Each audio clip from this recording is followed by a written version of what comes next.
Guys, make sure to stay until the end. We'll talk about common mistakes people make that can cost you thousands of dollars in repair diagnostics that you may actually not even need. So let's explain what it is.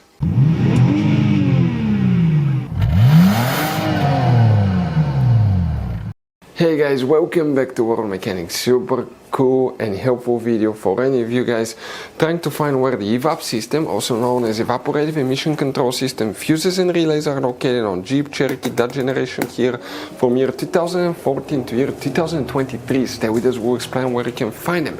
And by the way, if you need to buy, guys, replacement parts, tools, fuses, relays, we'll share the information in the description of the video below. Check it out and you can see where we get most of our tools and supplies from. So let's start on it now.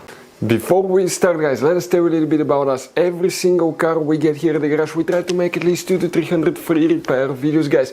We take them completely apart. We show you how to fix engines, transmissions, bodywork, engine codes, transmission codes, fuses, relays. Why we do that, guys? All that because our mission at the garage is to save you as much money as we can. All we need in return, please subscribe to the channel, like the video. That way we can keep making these free videos, guys.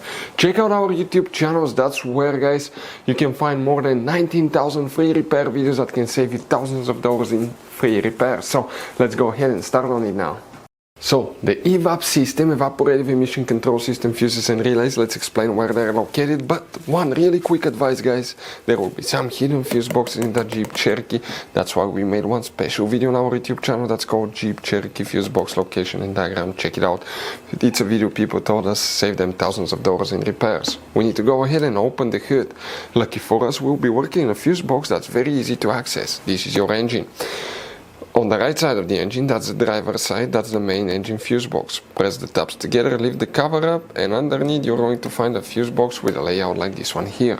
Before we continue, let's explain quickly why it's always a good idea to test fuses and relays. Guys, it's very important to always test your fuses and relays. Why? Sometimes you may think you have a good fuse, guys. It's hard to tell. Look at those fuses, right? And sometimes, okay, you pull the fuse. Okay, I'm going to get the fuse puller and I'm going to remove one fuse. I want to show you on that 20 amp fuse. Sometimes it's very unclear if that fuse is burned or not. You may not clearly see it. So always, guys, test them, because if you don't test the fuse, you assume it's good. You end up spending money, time and diagnostics for problems that do not exist, guys. So you can just waste your money and time. Always test your fuses, always test relays.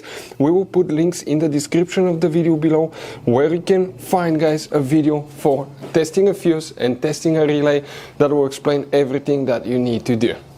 So, guys, what we need to do here, which fuse we need to check. You have all kinds of different fuses, relays. It's a little bit confusing. This is the front of the vehicle, this is the passenger side, driver side, windshield side.